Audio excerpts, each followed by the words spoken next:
Home is where the heart is, a place where families and couples can grow old together and live happily ever after. But sometimes things don't always go as planned. The next 5 houses started out full of promise, but ended up filled with tragedy. As time passed, something other than people has taken up residence within their walls. These are the top 5 most haunted houses in America.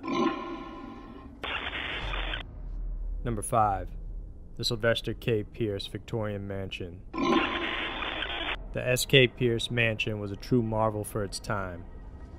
Built in Gardner, Massachusetts, the 7,000 square foot home contained 10 bedrooms, 2.5 baths, large Victorian windows, 11-foot ceilings, marble fireplaces, and beautiful moldings in every corner. Nothing was overlooked. During its heyday, it would be visited by the likes of President Coolidge, Betty Davis, P.T. Barnum, and even Norman Rockwell. However, those days wouldn't last. Just weeks after moving into their home, Sylvester's wife Susan died of a bacterial infection. Pierce remarried within a year, but died a few years later in 1888, leaving behind Ellen, his new wife, and their 3 sons. Over the years, the house fell on hard times. It turned into a boarding house where drinking, gambling, and even murder supposedly happened. To date, there are 7 recorded deaths within the mansion. During the time when the rooms were rented out, a prostitute was said to have been strangled in the Red Room. A young boy drowned in the basement, a nanny named Mattie Cornwell passed away, and there was also the strange story of a man from Finland, Eno Sari, who burned to death while staying in the master bedroom in 1963. People believe it was a case of spontaneous human combustion because none of the surrounding area was touched by fire. The previous owners of the home, Edwin Gonzalez and Lillian Otero, bought the home in 2008 and thought nothing of the ghost stories until they started experiencing it themselves. During their 2 years there, they heard footsteps, saw large objects moving around, felt the tugging of a young child, and even an entity attempting to push a guest down the grand staircase. There were even instances of the piano playing on its own. Just 1 week after moving into the house, Edwin was arranging his office. The room was once the Pierce's nursery, and a man appeared in front of him. Meanwhile, his wife, Lillian, claims to have been pinned down to the bed by some invisible force. After this incident, they had seen enough and decided to move. Today, the Dark Carnival owns the S.K. Pierce Mansion, and they are renovating the property. Once done, it will be open for overnight stays to anyone brave enough to see if the entities inside are actually real. Number 4. The Kreischer Mansion. Built on top of a hill in Staten Island, the Kreischer Mansion overlooks the Arthur Kill, a small body of water that separates New York and New Jersey. When it was first built, there were actually 2 identical mansions right next to each other, but the other mansion has since burnt down. Built by Balthasar Kreischer, he found his fortune creating fireproof bricks. He created the identical mansions for his 2 sons, Charles and Edward. A year after it was finished, Balthasar died and the company business fell on tough times. Not soon after, Edward shot and killed himself following an argument with someone in the factory, or as some say, after arguing with his own brother. To add to the mansion's grim reputation, a former caretaker actually murdered someone in the property. Joseph Joe Black Young was hired by the Bonanno family to kill gangster Robert McKelvey in 2005. Young, along with accomplices, lured McKelvey and stabbed him, but he was able to get away, only to be caught again and drowned in a shallow pool just in front of the mansion. His body was then dismembered in the cellar and burned in a furnace on the property. Despite its idyllic surrounding, today the mansion sits abandoned, but many people still trespass there, and those who have explored the mansion say a wailing woman, said to be Edward's wife, still haunts the premises.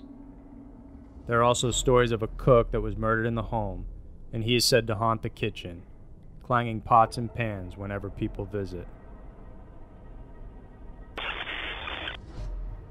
Number 3.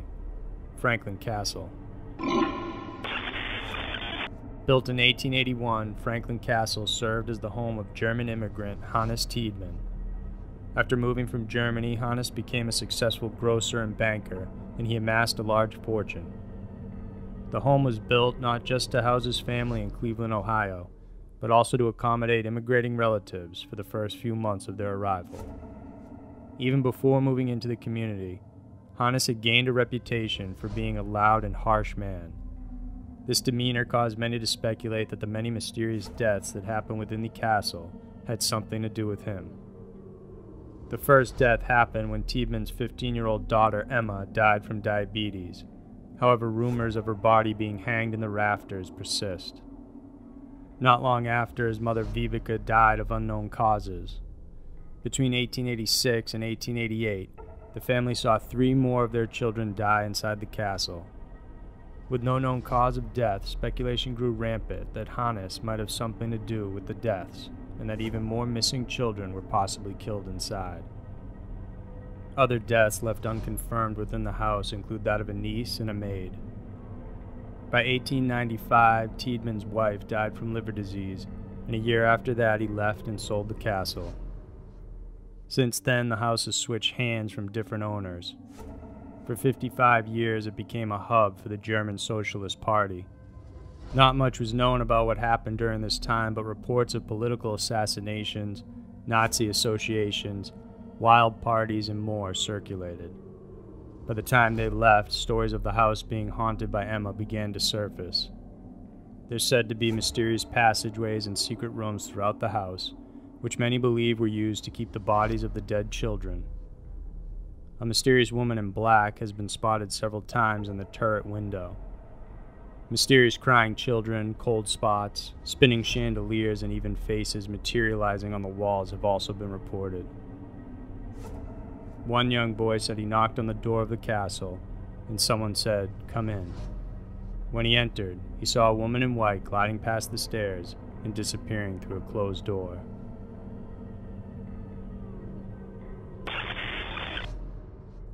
Number 2.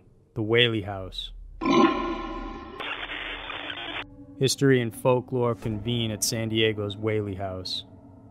First built in 1855, many people say the house was destined to become haunted even before it was built. The land where it stands was once a graveyard. Subsequently, it was used for public executions, including the public hanging of famous Yankee thief Jim Robinson. However, this wouldn't stop Thomas Whaley from building his home on the property. Built as the first brick building in California, it featured Greek Revival architecture and completed with rosewood and mahogany furniture. Despite being one of the most beautiful homes during its time, Whaley House would see one tragedy after another.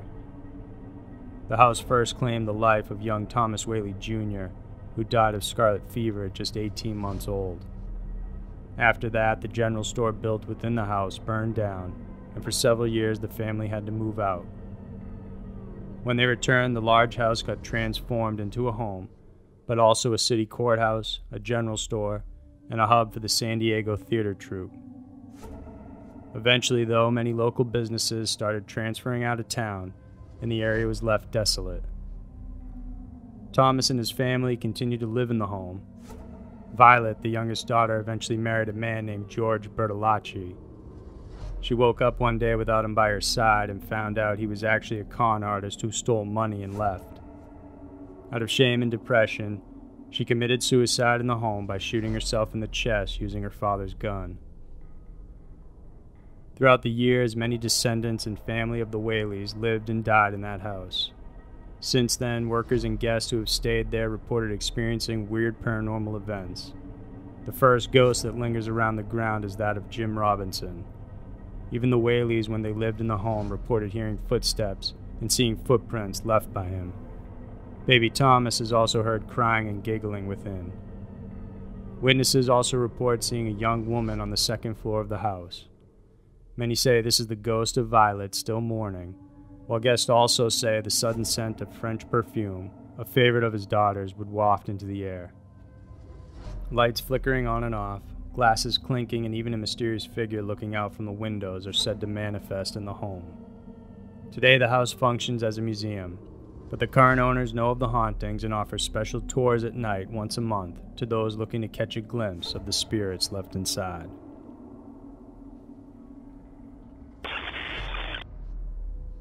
Number 1.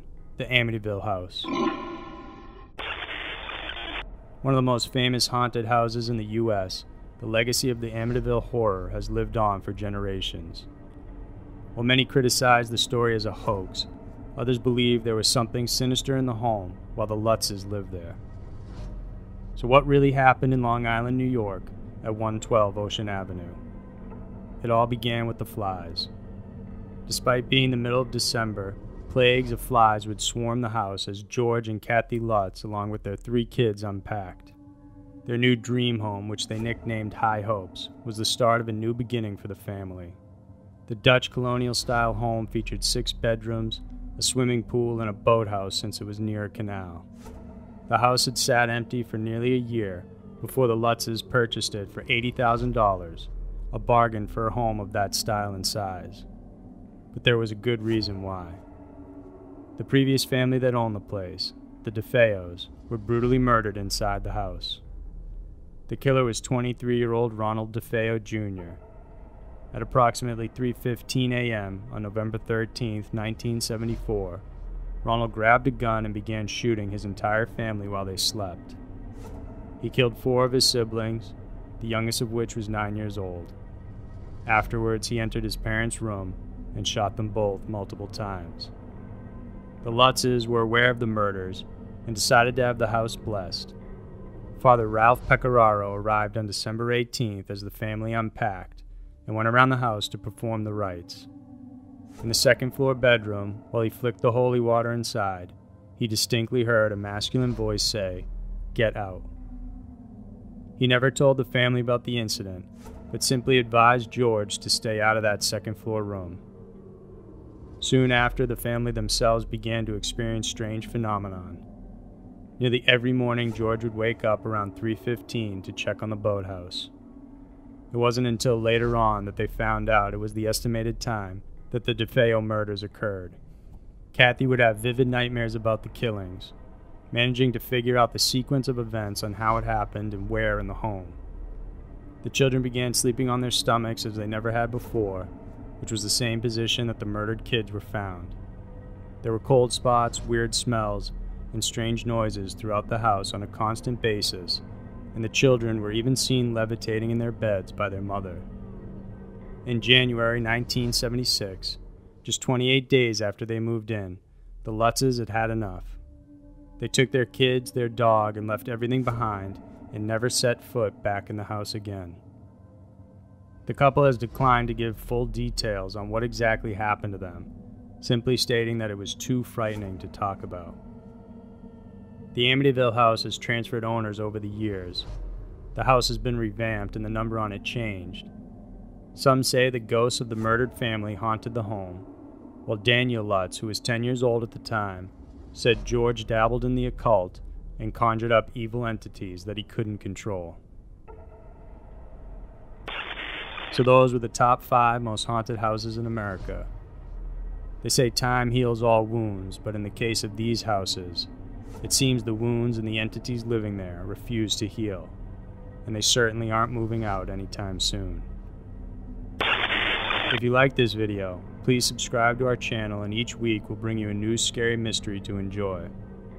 Thanks for tuning in, and we'll see you next week.